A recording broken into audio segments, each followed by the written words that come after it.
যে বেদনার গাছ লাগাইছে আলহামদুলিল্লাহ খুব সুন্দর ধরছে, অনেক যত্ন করে।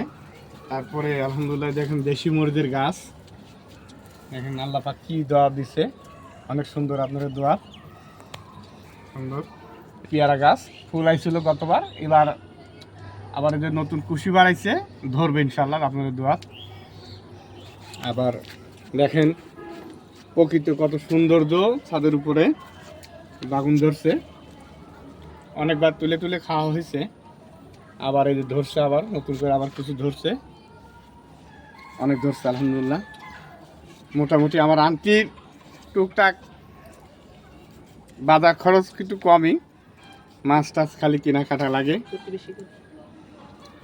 আর আমরা আসি দু একটা করে ছাদের থেকে এদের সেটা নিয়েই যাই কম বেশি, বেগুন মরিচ প্রকৃত একবারে কীটনাশক সার বাদে এগুলা নিজ হাতে এগুলা জৈব সার দিয়ে করা। একটা গাছ আছে, এটা হলো